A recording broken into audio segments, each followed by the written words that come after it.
Okay, happy Saturday everyone. Welcome to your Saturday program. Hope you guys are having a good weekend and staying nice and warm. We're going to get started with our warm-up. We're looking at 10 minutes for quality. I'm going to run through the sequence of movements and then we'll get Callum to demo for us nicely. So we're starting with a 1 minute laying front rack stretch. Now this is something you will only do once right at the beginning of your 10 minutes. After that, we're going to go into 6 push-up to toe taps. Then we're going to do 10 banded good mornings with 5 banded strict press, and we're going to finish off with 3 deadlifts, 3 front squats, and 3 strict press. Okay, movements look as follows. So we're going to start with our 1 minute laying front rack stretch. Lay flat down on the ground, chest to the ground, elbows nice and close, and you're going to get a stretch through that shoulder. Essentially where you should be feeling it is in the triceps down into the lats on the side of your body. You're going to hold that for 1 minute. From there, we're going to go into our push-ups to toe taps. As you guys know, nice good quality push-up position. Again, as always, if you are struggling in this position, just transition onto your knees and then reset into your plank position between each toe tap. So shifting your hips up without moving your hands and tapping towards each toe. You will do 6 of those.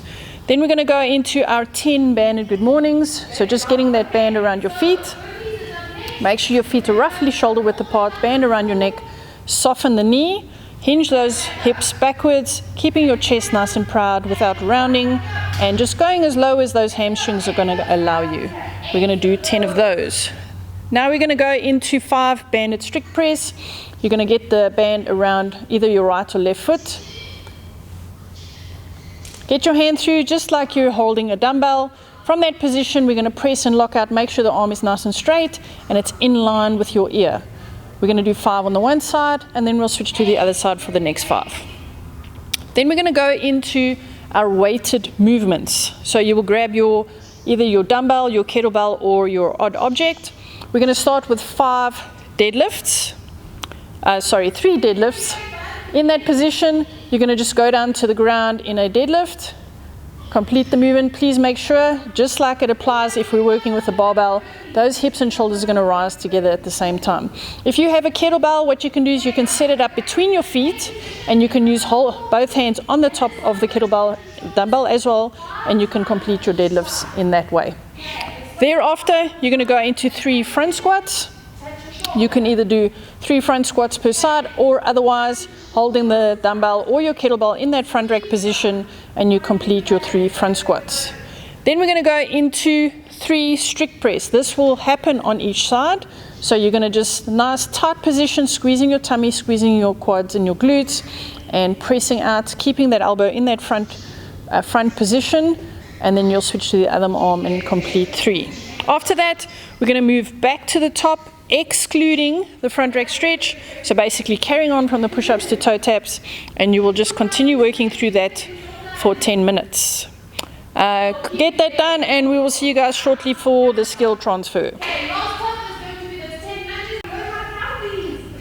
Okay, welcome back everyone. Hope you're feeling nice and warm now. We're now going to move into part A of our work. It is the skill transfer piece. Essentially what we're going to be doing here is just getting you ready for the workout by running through some of the movements and just prime that body for what we're going to be doing. So as you'll see, it's just 1 practice round at our workout weight or using our workout object. What we're going to be doing is we're starting with 4 cleans, then we're going to do a 100-meter run, 4 push jerks, and then another 100-meter run. I'm going to run through the movements and the scaling options for each of those. So starting with our 4 cleans, you will take note it doesn't say the word power, which means we are looking for squat cleans. So from this position, working directly from the ground, clean that dumbbell to your shoulder and you will go down into a squat position. If you are still getting used to this movement, the only thing you'll do differently is you will power clean and then you will go into that front squat position to finish off the movement. You can complete 2 on the one side and 2 on the other side using your dumbbell or your kettlebell. If you have an odd object, you will just find something, a bottle of water, something that you can use in one of the hands. Alternatively, if you have a kit bag, you will clean it up and you will work into that squat position. Okay, after that we have our 100-meter run. If you do not have space for that run option, you're going to be looking at something like 10-meter shuttles, about 10 of them. Alternatively, if you don't have space to run at all, you're going to be looking at about 75 running high knees. You guys know these by now. Just please make sure you're getting those knees above hip height and working through. Then we're going to go back to our dumbbell, our weighted movement. This time we're going to be doing push jerks. So what we're looking for this is a dip, a drive, and a redip to catch. Again, second one, dip, drive, redip. You'll do 2 on the one side, and then we'll switch to 2 on the other side. If you are new to this movement, you can just do a push press, which will involve our dip and lockout. In the push press, please make sure that you're squeezing that butt nice and tight and making sure those legs don't rebend. Then after that, once again, we go to the run option, and that is just one round of that sequence to finish up our primer, so we get ready for our workout. And we'll see you guys in a couple of minutes for the workout. Okay, welcome back everyone. Now we are ready for our workout. Today's workout is called Rattlesnake, and it has a time cap of 20 minutes. What we're going to be doing is working through all of those movements we just worked through in the primer, just different rep ranges and a little bit more running. So how it's going to work is we're going to be working on cleans first. And if you take a look at your programming, you will see it starts with a rep range of 15, then it's followed by a 200-meter run, then it goes to 12 with the run, then 9 with the run, and then 6 with the run. After that, we're going to change the rep range into those push jerks or push presses, but now we're going to work up in our rep range, going from 6 to 9 to 12 and 15, again separated by that run. So as we did with the primer, you're just going to be looking at the movements again very quickly.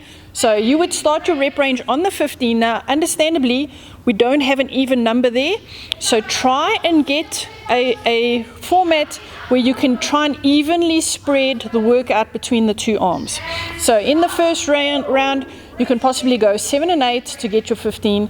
And then the next round, just switch your rep range differently. So again, looking at our squat cleans, working from the ground, nice catch and go into that full squat position, complete your 8 on the first side, and then you can switch and do your 7 on the other side. After that, you're going to go out for your 200-meter run. Alternatively, it's going to be 20 10-meter shuttles, or in this case, if you're going to be doing the running high knees, we're going to be doing 150. Then we will come back, pick up our dumbbell again. We will now go into our 12 reps of cleans, then back out for our run. Then we come back for our 9 reps, another run, and then we finish off the cleans with 6 reps and then a run. Now we come back, we're going to move on to those push jerks or push presses. So again, split it up as evenly as you can. So working through that dip, drive, and redip. And then once you're done, you're going to go out for your run or your running option. And then you're going to go back to your 9, then back to your run, back to your 12, back to another run, back to 15, and then finishing off with our last run. All in all, if you are doing the running, it's going to add up to 1 mile. Alternatively, just keep working through those running high knees to get the results. After this, guys, it's just your stretch. So please make sure you take the time, work through your recovery, and it will help loosen up after all of this running. Thank you, guys. Have a super Saturday, and we'll see you in the week.